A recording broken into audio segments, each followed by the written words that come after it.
கிட்டத்தட்ட ஒரு 60-70 ரெசிபிகள் வந்தது. நான் ஒரு 20 வருஷமா வந்து இந்த இண்டஸ்ட்ரியில் வந்து ட்ராவல் பண்ணிட்டு இருக்கேன். ஈவன் ஷெஃபுகளுக்கு யாருக்குமே தெரியாது. எல்லாரும் ஷெஃபாக இருக்காங்க. நம்மளும் வந்து ஷெஃபாக இருக்க இதில் ஓடுறது ரொம்ப ஒரு கஷ்டமான விஷயமா இருக்கும். ஸோ அந்த டைமில் ஒரு சுயநலம் இருக்குது.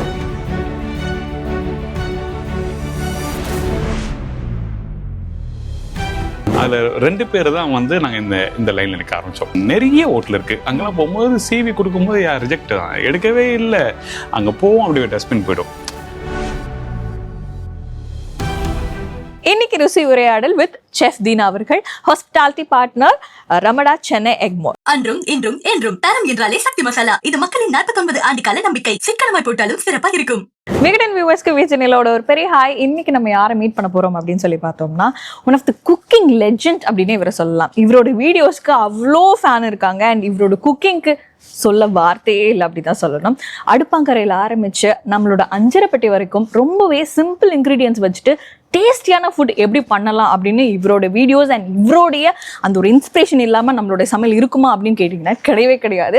யார் அப்படின்னு நீங்கள் நினைக்கிறீங்க? அவர் யார் அப்படின்னா செஃப் தீனா அவர்கள். வெல்கம், எப்படி இருக்கிறீங்க? நல்லா இருக்கும். வணக்கம், எப்படி இருக்கீங்க? நான் ரொம்ப நல்லா இருக்கேன். லாஸ்ட்டாக நம்ம வந்து சமையல் சூப்பர் ஸ்டார் அப்போ பார்த்தது. அண்ட் சீசன் 3 இப்போ தொடங்க போகுது. அண்ட் அந்த ஒரு ஜார்னி உங்களோட வந்து லைக் மீண்டும் அப்படியே டிராவல் பண்ண போறேன் அப்படின்னு நினைக்கும் போது கொஞ்சம் சந்தோஷமா இருக்கு. அண்ட் எப்படி இருக்கு ஃபர்ஸ்ட் ஆஃப் ஆல் இந்த ஒரு ஃபுல் ஆன் எனர்ஜி அண்ட் அது ஒரு ஜர்னி? விகடனுக்கு வந்து நன்றி சொல்லிக்கிறேன்.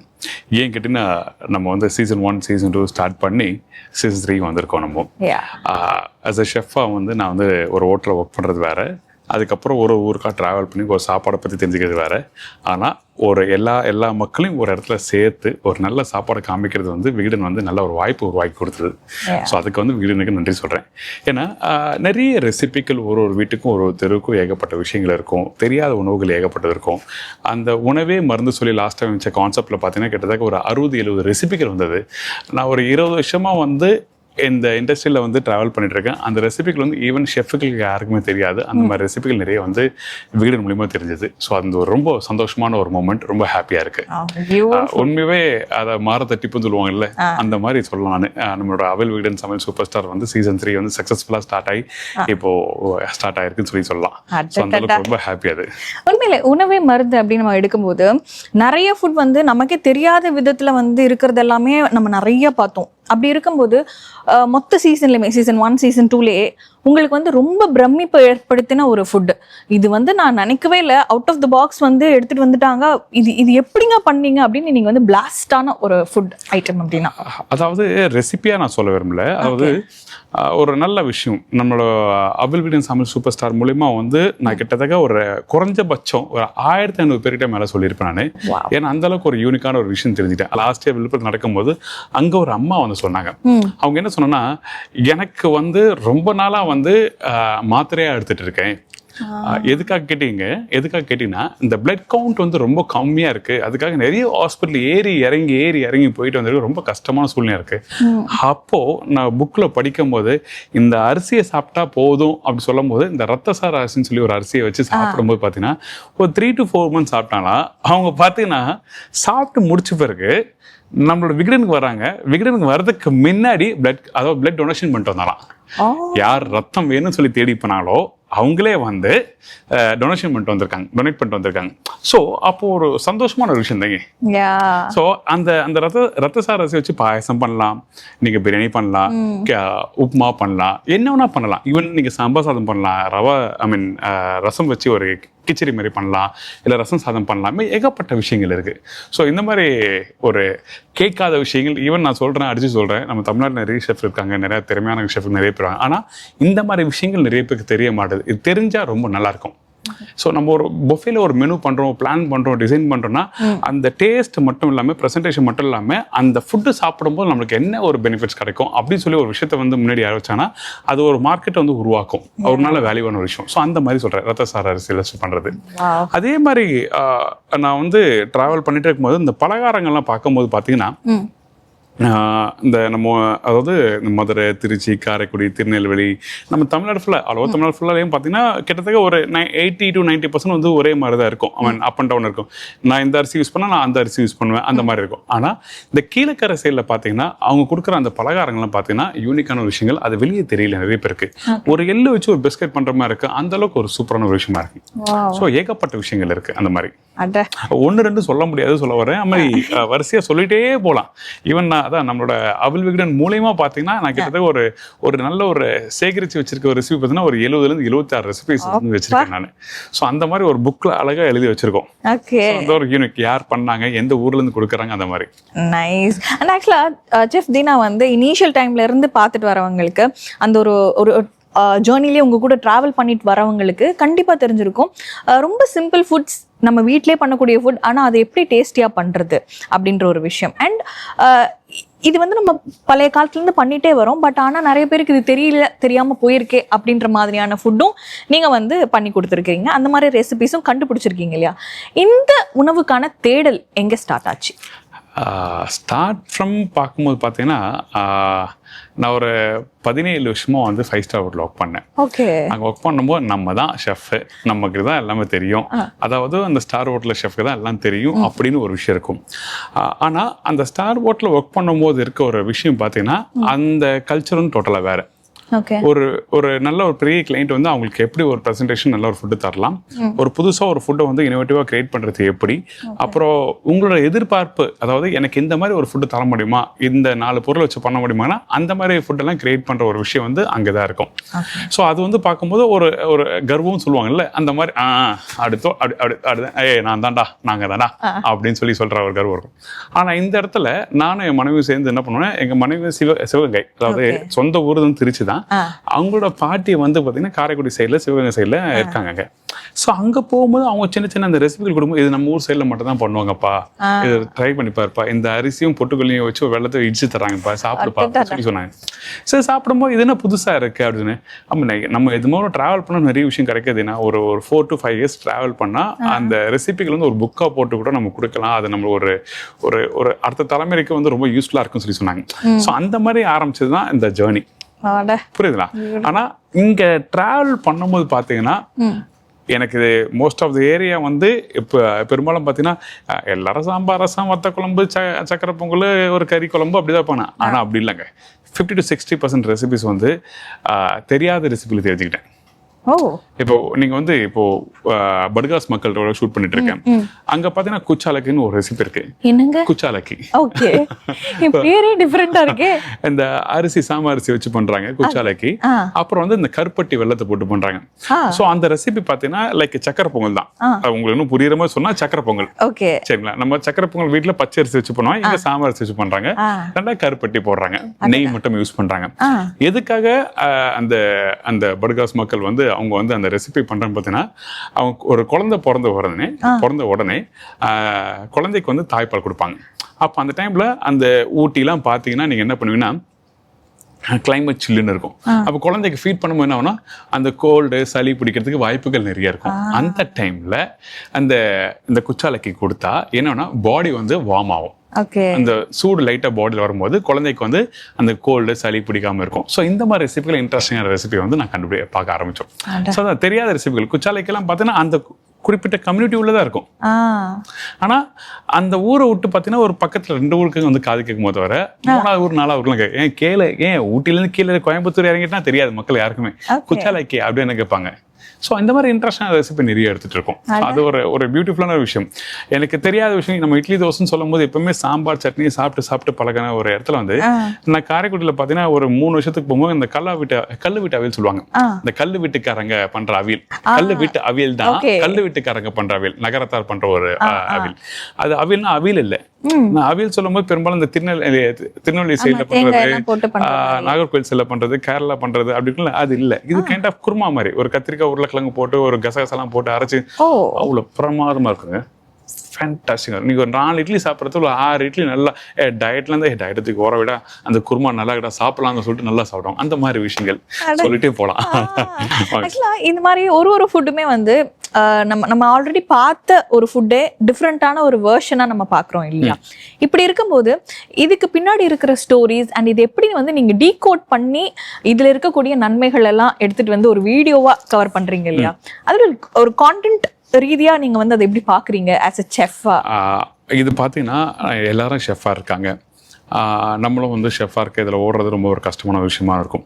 ஸோ அந்த டைமில் ஒரு சுயநலம் இருக்குது. அதாவது நம்ம வந்து இப்படி எல்லாரும் ஓடுற மாதிரி நம்ம ஓடினா ஒரு ஹோட்டலில் ஒர்க் பண்ணும்போது வந்து 10ல் 1 11 இருக்கும். அப்போ அந்த டைமில் இந்த மாதிரி நான் ட்ராவல் பண்ணி ஒரு புதுசாக ஒரு விஷயம் காமிச்சா நல்லா இருக்குன்னு சொல்லிட்டு தான் ட்ராவல் பண்ணும்போது அப்போ யார் கூட நான் ட்ராவல் பண்ணலாம்? இதுக்கு வந்து பார்த்தீங்கன்னா என் மனைவி ஜூலி தான் சொல்லணும். யார் கூட நான் ட்ராவல் பண்ணால் கரெக்டாக இருக்குன்னு சொல்லி சில விஷயங்களை வந்து கரெக்டாக அட்ரஸ் பண்ணுவாங்க. அதாவது பார்த்தீங்கன்னா ஒரு பெரிய ஒரு இன்னைக்கு சென்னையில் ஒரு 100 ரெஸ்டாரண்ட் வச்சிருக்க ஒரு ஓனர் இருக்குன்னு அவங்க கூட டிராவல் பண்ணுச்சு. அவங்க கிட்ட அந்த வார்த்தைகள் வாங்குறது ரொம்ப கடினமான ஒரு விஷயமா இருக்கும். தம்பி இப்படி பண்றோம்பா, அது பண்றோம்பா, இது பண்றோம்பா, இது நல்லா இருக்குப்பா, இதுதான் எங்களோட சிக்னேச்சர் அப்படி சொல்லும் போது அந்த வார்த்தைகள் வாங்குறது ரொம்ப கஷ்டமான ஒரு விஷயமா இருக்கும். ஸோ அந்த டைம்ல ஒரு ஊருக்கு போயிட்டு அந்த ஊர்ல யார் வயசானவங்க இருக்காங்க, பாட்டிமா இருக்கா, ஒரு அம்மா ஒரு 60 வயசு 70 வயசு 80 வயசு மேலே இருக்கவங்க அவங்க கிட்ட போய் நம்ம உட்காந்து பேசும்போது பார்த்தீங்கன்னா அந்த காலத்தில் அந்த ரெசிபி இருக்குப்பா, அந்த அவ்வளோ சாப்பிட்டாங்க, இன்னைக்கு எங்கேயும் கிடைக்க மாட்டேது, பாட்டிமா அந்த ரெசிபி பண்ணலாமா அப்படின்னு, ஐயா கூச்சமாக இருக்குப்பா, எனக்கு வேண்டாம்ப்பா தம்பி நீ போப்பா அப்படி சொல்லுவாங்க. புரியுதுங்களா? அவங்கள கூப்பிட்டு உட்கார வச்சு அவங்க கூட வந்து அந்த ரெசிபி ஒரு 10 நிமிஷம் ரெசிபி இருந்தாலும் ஆனால் அவங்க கூட ஒரு 2 மணி நேரம் 3 மணி நேரம் டைம் ஸ்பெண்ட் பண்ணி அவங்க நம்ம கூட வந்து அதை மர்ஜ் ஆகணும். அந்த 2 பேர் சேர்ந்தா மட்டும்தான் அந்த ரெசிபி வந்து வெளியே கொண்டு வரது நல்லா இருக்கும். ஸோ அந்த மாதிரி கொண்டு வரும்போது பார்த்தீங்கன்னா நிறைய விஷயங்கள் என் ஃபேஸ் வந்து நல்லா தெரிய ஆரம்பிச்சது. ஷெஃப் தீனா சொல்லி நிறைய பேருக்கு ரீச் ஆச்சு. அது ஒரு ப்ளஸ் பாயிண்ட். அதனால தான் நீங்க கூப்பிட்டு வச்சு என்ன இன்டர்வியூ பண்றீங்க, அதான் விஷயம். ஸோ அதுதான் ஒரு ப்ளஸ் பாயிண்ட். அந்த ஒரு 10 பேர்ல நம்ம தனியாக தெரியணும். நம்ம ஒரு தனியாக ஒரு ட்ராக்ல போனால் மட்டும்தான் அது வேல்யூவா இருக்கும், இல்லைன்னா அது வேல்யூவா இருக்காது. எதுக்கு முக்கிய காரணம் என்னோட மனைவி. அந்த இடத்துல கரெக்டான ஒரு விஷயங்கள் வயசுல பெரியவங்களை தேடு. ஒரு 10 பேர்கிட்ட பேசும்போது 10 பேர்கிட்ட இருந்து எல்லாருக்கிட்டையும் இன்ஃபர்மேஷன் கிடைக்காது, ஒரு 2 பேர்கிட்ட கிடைக்கும். அந்த 2 பேர்கிட்ட கிடைச்சாலும் ஒருத்தர் தான் நல்லா பேசுவாங்க. என்னதான் ரெசிபி கிடைச்சாலும் யார் நல்லா பேசுறாங்க அவங்க கூட உட்காந்து பண்ணணும், வெரி இம்பார்ட்டன்ட். அப்பதான் அந்த யூனிக்கான விஷயங்கள் வெளியே வரும். அந்த டைம்ல முக்கியமா எனக்கு போட்ட கண்டிஷன் என்னன்னா, உங்க வாயிலிருந்து ஒரு வார்த்தை வரக்கூடாது. அப்பதான் அவங்க கிட்ட இருந்து நிறைய இன்ஃபர்மேஷன் வரும். ஆக்சுவலா எனக்கு இது இருந்தது, இது ஒரு டவுட். ஏன்னா அவங்களோட வீடியோஸ் நம்ம பார்க்கும்போது செஃப் தீனாக்கு எல்லாமே தெரியுமேப்பா, அவங்க சொல்லும் போது புதுசா கேட்குற மாதிரியே வந்துட்டு ஒரு ஐட்டமும் வந்துட்டு கேட்டுட்டு, ஓ இது இப்படி பண்ணணுமா, அது அப்படி பண்ணணுமா அப்படின்ற மாதிரி ஒரு விஷயம். அண்ட் ஃபைனல் அவுட்புட்டுக்குமே நீங்க சாப்பிட்டுட்டு கொடுக்குற ஒரு ரியாக்ஷன் இதெல்லாம் பார்க்கும்போது இந்த மனுஷன் இவ்வளோலாம் சாப்பிட்டுருப்பாரு, எல்லாமே தெரியும், பட் இருந்தாலும் அப்படின்ற ஒரு விஷயம் இருக்கு. அண்ட் அகைன் எக்ஸ்பீரியன்ஸ் வைஸுமே நீங்க நிறைய பேசுறீங்க, அவங்கள பேச விடுறதுக்கான அந்த ஒரு ஸ்பேஸும் இருக்கு அந்த இடத்துல, அவங்கள நிறைய விஷயங்கள் வந்து ஷேர் பண்ண வைக்கிறீங்க இல்லையா? இதுக்கு பின்னாடி இருக்கக்கூடிய ஒரு சூட்சுமம் ஏதாவது இருக்கு? அதாவது இப்ப நீங்க வீட்டுல இப்ப நீங்களும் நல்லா சமைக்கணும்னு வச்சுங்களேன். இப்ப எனக்கு நீங்க தான் ஒரு சிக்கன் கறி நீங்க சொல்லி தரீங்க, ஒரு வெங்காயத்தை வதக்குன்னு சொல்றீங்க. அந்த வெங்காயம் ஏன் இது போதுமே இப்படியே பண்ணுங்களே அப்படி சொன்னா, ஐயோ இவர் நல்லா சமைக்கிறவர்ப்பா வேண்டாம்பா அப்படி சொல்லுவே ஒரு தாட்ஸ் வந்துடும் உங்களுக்கு. அப்ப அந்த டைம்ல உங்களுக்கு ஒரு ஃப்ரீ ஹேண்ட்ஸ் நான் கொடுக்கணும். நீங்க என்ன சமைக்கிறீங்க வீட்டுல, உங்களோட கைப்பக்குவம் என்ன, உங்களோட ஸ்டைல் என்ன, அதை தேடி தான் நான் வரேன். அப்போ அந்த இடத்துல எனக்கு தெரிஞ்ச விஷயங்களை நான் உங்ககிட்ட வாயை திறந்து பேசினேன்னா அப்போ அது வேல்யூ இல்லாமல் போயிடும். அப்போது உங்ககிட்ட இன்ஃபர்மேஷன் நான் கேதர் பண்ணால், ஓ இது அப்படிங்களாங்க, இது இப்படி தான் பண்ணணுமா, எனக்கே விஷயம் தெரிஞ்சாலும் அப்போ அந்த இடத்துல தெரியாத மாதிரி நான் பேசினா மட்டும்தான் அப்போ உங்ககிட்ட இருந்து ஒரு புது வார்த்தைகள் வரும். அந்த புது வார்த்தைகளை இன்கேஸ் நான் யூஸ் பண்ணாத ஒரு விஷயமா இருக்கும், தெரியாத விஷயமா இருக்கலாம், அப்போ நான் அதை எதுவும் யூஸ் பண்ண முடியும். இதான் விஷயம். பியூட்டிஃபுல். உண்மையிலே செஃப் தீனா வந்துட்டு 5 ஸ்டார் ஹோட்டலில் செஃப்பாக இருந்து லைக் நிறைய விஷயங்கள் நிறைய சம்பாதிச்சிருக்கலாம், நிறைய விஷயங்கள் நீங்கள் பண்ணியிருப்பீங்க. பட் ஆனால் அதெல்லாம் ஒரு பக்கம் வச்சுட்டு இந்த ட்ராவலிங் பண்ணணும், நிறைய வந்து அன்னோட்டிஸ்ட் அன்எக்ஸ்ப்ளோர்ட் ஃபுட் எல்லாமே வந்து மக்களுக்கு தெரியணும் அப்படின்னு சொல்லிட்டு மறந்த உணவுகள் எல்லாமே எடுத்துகிட்டு வந்து காட்டணும் அப்படின்னு சொல்கிற ஒரு விஷயத்தை வந்துட்டு நீங்கள் எடுத்து மேற்கொண்டு பண்ணிட்டு இருக்கீங்க இல்லையா? எனக்கு தெரிஞ்சு நிறைய பேர் அது பண்ணுறது இல்லை. இந்த ஒரு விஷயம் வந்து ஸ்டார்ட் பண்ணுறதுக்குன்னு ஒரு மைண்ட் செட் இருக்கும். பட் ஆனால் அதை அப்ளிகபிளாக நீங்கள் எடுத்துகிட்டு வந்துட்டு அண்ட் ரியாலிட்டியில் அதை பார்க்கும்போது எவ்வளோ கஷ்டங்கள் இருக்குது அதை வந்து பண்ணுறதுக்கு இருக்குது. ஆனால் ஆக்சுவலாக பார்த்தீங்கன்னா இது வந்து இன்னைக்கு நேற்று வந்து ஒரு விஷயம் இல்லை. நான் கேட்ரிங் நான் படிக்கும் போதே வந்து ஆரம்பித்த விஷயங்கள். ஒரு பயம், யாருக்கு ஒருத்தருக்கு வந்து பயம் அதிகமாக இருக்கோ, நம்ம என்ன பண்ண போகிறோம் சொல்லி ஒரு பயம் இருக்கோ, அவங்களோட தேடல் வந்து அதிகமாக இருந்துகிட்டே இருக்கும். ஸோ என் கூட படிக்கிறவங்க பார்த்தீங்கன்னா நல்லா இங்கிலீஷ் பேசுகிறவங்களா இருப்பாங்க, நல்லா ஹிந்தி பேசுகிறவங்களா இருப்பாங்க. அப்போ நம்ம வந்து அவங்க கூட ஒட்டின்னு தான் இருப்போம். ஸோ அந்த டைமில் வந்து அவன் பார்த்தீங்கன்னா அவன் வந்து அடிச்சு விட்டு போயிட்டே இருப்பான், எழுதிட்டு போயிடுவான், பேசுவான். ஆனால் நம்ம வந்து அந்த இடத்துல என்ன பேசணும், எப்படி பேச போகிறோம், இவங்க முன்னாடி பேசலாமா வேண்டாமான்னு ஒரு தயக்கம் இருக்கும். ஸோ அந்த டைமில் தான் அந்த ஒரு பயம் இருக்கும். ஸோ அங்கே எங்களோட பேட்சில் பார்த்தீங்கன்னா 36 பேர் இருக்காங்க. அந்த 36 பேரில் வந்து பார்த்தீங்கன்னா எங்கள் பேட்ச் எங்கள் டீம் மெம்பர்ஸ் 36 பேர் நாங்கள் படிக்கும்போது ஒரு கிளாஸில் இருந்தோம். அதில் பார்த்தீங்கன்னா நல்லா படித்தவங்க எல்லாம் வந்து இந்த இண்டஸ்ட்ரியில் சர்வே பண்ண முடியாது அப்படின்னு சொல்லி ஒரு விஷயத்துக்கு வந்து முடிவாகி ஒரு பேங்கோட செக்டர் போயிட்டாங்க, வேறு ஃபினான்ஷியல் போயிடாச்சு, மற்றபடி எல்லாம் பிரிஞ்சு போயிட்டாங்க. அதில் 2 பேர் தான் வந்து நாங்கள் இந்த லைனில் நிற்க ஆரம்பித்தோம். அதில் பார்த்தீங்கன்னா எனக்கு சுத்தமாக வந்து லாஸ்ட் பெஞ்சு அந்த இடத்துல நான் இருந்தே ஆகணும். ஏன்னா என்னோட அம்மா வந்து கட்டின அந்த ஒரு பணம், அந்த 1 லட்ச ரூபா அமௌண்ட், வேல்யூவான ஒரு அமௌண்ட்டு. திருப்பி கேட்டால் வீட்டுக்கு போனால் அப்படியே பலாரம் அடிப்பாங்க, காலில் எடுத்து தூக்கி அடிச்சிருவாங்க. ஏன்னா 1 லட்ச ரூபா பணத்தை வந்து உனக்கு சும்மா கேட்குதா, நீ பணம் கட்டியிருக்க, அப்படி வந்து இன்னைக்கு வந்து திருப்பி ஒரு புது பணம் கேட்குதா அப்படி சொல்லி கேட்டுருவாங்க. ஸோ எங்களுக்குள்ள இருக்க ஒரு பயம். அந்த டைமில் வந்து பார்த்தீங்கன்னா நான் எம்என்சி உள்ளே போகவே முடியாத ஒரு விஷயம் அப்படின்னு நினச்சிருந்தாங்க. ஆனால் எல்லாருமே முடியும், யாராவது தேடல் அதிகமாக இருக்குது, எப்படி ஒர்க் பண்ணால் போக முடியும்னு சொல்லிட்டு நான் வந்து ரேஸ் கிளப்பில் ஸ்டார்ட் பண்ணேன். என்னோட ஃபஸ்ட்டு ஜாபு. நான் காலையில் வந்து 7 மணிலேருந்து 11 மணிக்கு என்னோட கிளாஸு, 11:30 to நைட்டு 11:30 வரைக்கும் ரேஸ் கிளப்பில் வேலை செய்வேன். இதுதான் டெய்லியும் நான் கடந்ததில்ல ஃபஸ்ட்டு இனிஷியல் ஸ்டேஜில் 3 வருஷம் அப்படி தான் வேலை செஞ்சேன். சண்டே லீவ் இல்லை, சாட்டர்டே லீவ் இல்லை, என்னோட காலேஜ் மட்டும்தான் லீவு. ஆனால் நான் டெய்லியும் ஒர்க் பண்ணணும். ஸோ இப்படி ஒர்க் பண்ணும்போது எனக்கு ஒரு நிறைய ஹோட்டல் சென்னையில், ஏன் இந்த லீலா பேலஸ் இருக்குது, தாஜ் கோரமண்டல் இருக்குது, பார்க் ஹோட்டலு, அடையார் ஹோட்டல்லையே மெரிடியன், நிறைய ஹோட்டல் இருக்குது. அங்கெல்லாம் போகும்போது சிவி கொடுக்கும்போது ரிஜெக்ட் தான், எடுக்கவே இல்லை. அங்கே போவோம், அப்படியே டஸ்ட்பின் போய்டும். புரியுதுங்களா? அந்த டைமில் வந்து எனக்கு ஒருத்தர் ரெக்கமெண்ட் பண்ணாங்க. அதாவது நான் ஜிம் போவேன் டைமில், அந்த சின்ன வயசில் ஒரு ஆர்வக்கோளம் இருக்கும்ல, ஜிம்முக்கு போனோம், பாடி ஃபிட்டாக வச்சு. ஸோ அந்த ஒரு ஆர்வக்கோளம் இருக்கும். ஸோ அவங்ககிட்ட தான் சரிப்பா நான் பார்க்குறேன். அவங்களோட மிஸ்ஸஸ் வந்து செக்யூரிட்டியில் ஒர்க் பண்ணுறாங்க. அதாவது சென்னை கோட்டையார் மேரிட்டு செக்யூரிட்டியில் ஒர்க் பண்ணுறாங்க. அவங்களுக்கு மூலயமா உள்ளே போயிட்டு ஒரு ஷெஃப் கிட்ட பேசும்போது, நீ என்ன டிபார்ட்மெண்ட் அப்படி சொல்லி கேட்கும்போது அவர் கேட்குற இங்கிலீஷில் எனக்கு ஆன்சர் பண்ண முடியல. இதுதான் ஃபஸ்ட்டு என்னோட இது. ஸோ ஆன்சர் பண்ண முடியல. அதாவது எந்த டிபார்ட்மெண்ட், விச் டிபார்ட்மெண்ட் ஜாயின் அப்படின்னு சொல்லி கேட்குறாரு. அப்போ என்ன கேட்குறதுன்னு இன்னொருத்தன் ட்ரான்ஸ்லேட் பண்ணுறான். அப்போது தமிழில் ட்ரான்ஸ்லேட் பண்ணி எனக்கு சவுத் இந்தியன் டிபார்ட்மெண்ட். அப்போ அவங்க சொல்கிறாரு, எனக்கு there is no South Indian, North Indian, all department one department, அவர் இன்ட்ரெஸ்டாக அப்படின்னு சொல்லி கேட்குறாங்க. ஸோ நான் அப்போ கேட்கும்போது, சரி ஓகே ஷெஃப் நான் ஜாயின் பண்ணுறேன், எனக்கு வேலை கிடச்சா போதுன்னு சொல்லிட்டு என்னோட ஸ்டைஃபன் 1000 ரூபாயில் ஆரம்பிச்சது. ஆனால் அதே ப்ராஃபிட்டில் 6 வருஷம் நான் வேலை செய்யும் போது 6 ப்ரொமோஷன் வாங்கிட்டு நான் வெளியே வரும்போது 36,000 ரூபாய் வித்தின் 6 இயர்ஸில் நான் வாங்கினேன். அதுதான் என்னோட. ஸோ என்னோட பயம் தான், எனக்கு டைம் ஸ்பெண்டிங், எனக்கு என்ன நீட் இருக்குது, பக்கத்தில் எப்படி பண்ணுறாங்க, எப்படி பேசுகிறாங்க, என்ன பண்ணுறாங்க. ஸோ அந்த மாதிரி விஷயம் நான் கற்றுக்கிட்டோம்.